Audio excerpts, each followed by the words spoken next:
Okay, so in this video, I'm going to introduce the Empo program that may help us solve linear program and other mathematical programs. So Empo is the abbreviation of a modeling language for mathematical programming. So eventually you will be writing programs, and those programs will be specifically for solving mathematical programs. Okay, and Empo is actually the name of an interface. So conceptually, it is a place for you to write your model file and the data file.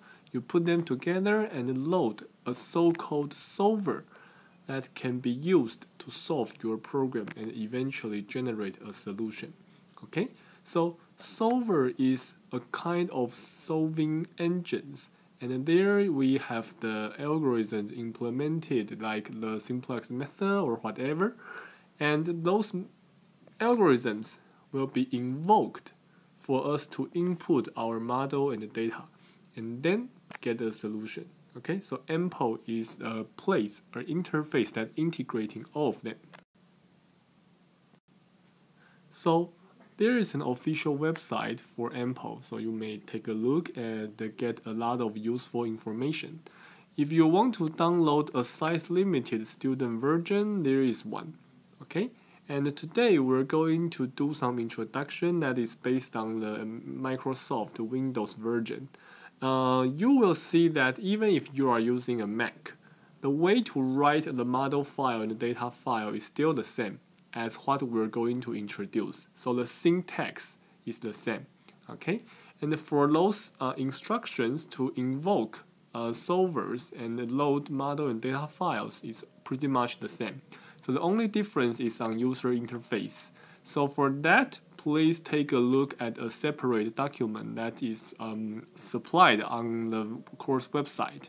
For today, we're only going to to show you the Microsoft Windows version interface. And then, if we get a version of that, typically we see some components on it. There is a so-called Empo program that is the console environment for us to use. And we may have some solvers that may be used for solving linear or nonlinear programs. And eventually you will see for different kinds of programs we use different kinds of algorithms. That's why we have different solvers. And then there is also one thing called SW. And this is a more user-friendly console environment where we may use mouse and some other devices to control the interface. Okay, in this course, please keep in mind that we will use the licensed full education version that will be privately provided to you by the instructing team. Okay, so you cannot get this full version by yourself. You need to get them from the instruction team, and eventually you will be solving large-scale programs, and that cannot be solved by the student version, so you need to use the version that is provided by us. Okay, so let me introduce how to write Empo programs by looking at this first example. So this example cannot be even more easier. We want to maximize x1 plus x2 subject to x1 plus 2x2 less than or equal to 6 and 2x1 plus x2 less than or equal to 6 and everything non-negative. Obviously, by drawing a graph or running a simplex method, we see that an optimal solution is 2, 2 and the associated z-value is 4. If we want to use Empo to solve any linear program, what we need is a model file. I mean, at least a model file, something like this. Later, I'm going to talk about this program in details. But here, very quickly, you see, oh, we are defining variables. We are defining objective functions, and we are defining constraints, obviously. Okay, for syntax, I'm going to talk about them later. But anyway, when we are writing a model file, basically we are copying all those things in our mathematical program into this computer language. So that part can be easy. Okay, as long as you have a mathematical formulation, then you are pretty much done for the Empo model file.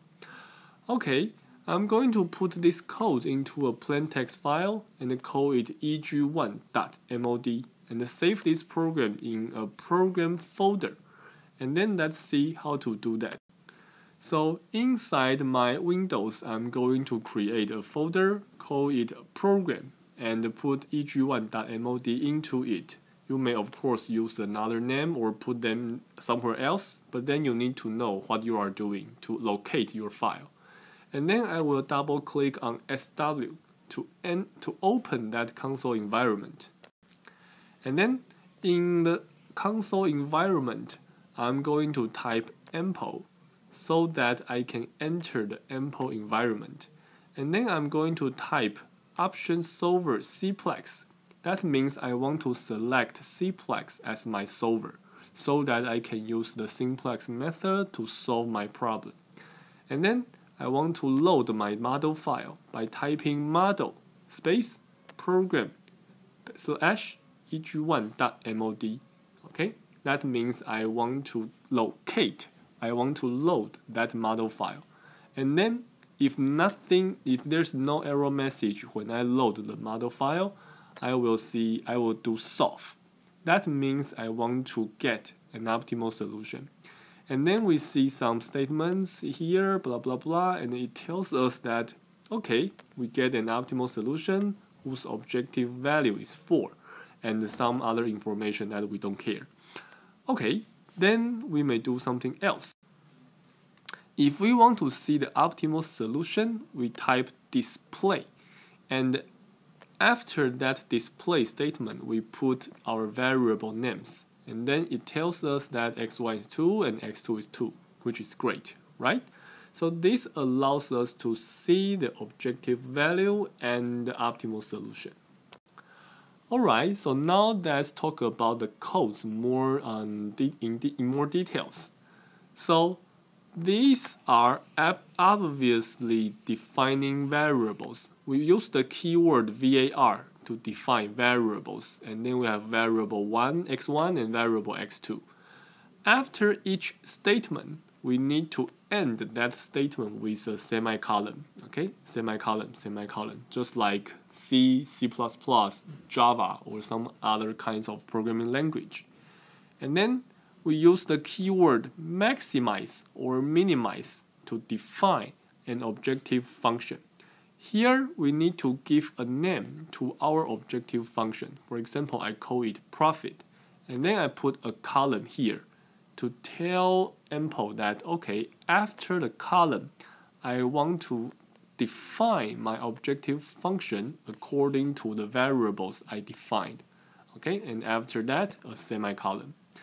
And then I use subject to, the keyword subject to define 4 constraints. And again, for each constraint, I need to give it a name, and then a semicolon, and then an expression for my constraint.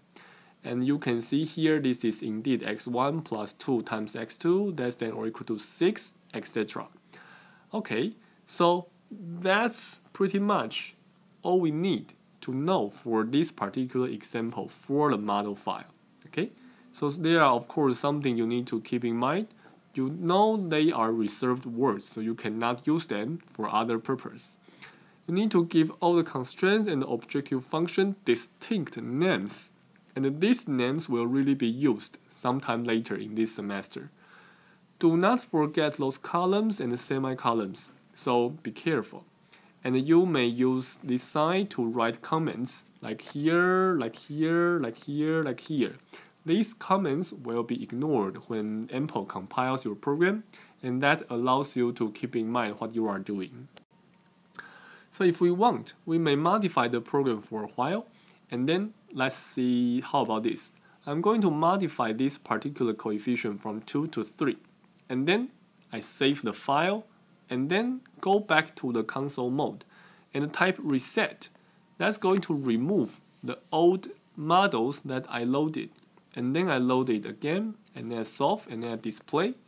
I'm going to see a new optimal solution and the new z values. Okay, and you may keep doing this back and forth to modify your program and then resolve it. Of course, before you do the resolve and do the before you load the new model file, do not forget to reset. Otherwise, you will see a lot of error messages saying that you have already defined this variable or that variable or whatever. Okay, so now the file can be named with any extension file names. Actually, you don't need to name them as .mod. They can be .txt, they can be .whatever, as long as it is a plain text file. Okay, this is required. And also, please be aware of the file path, because if you don't provide the right file path, then you're dead.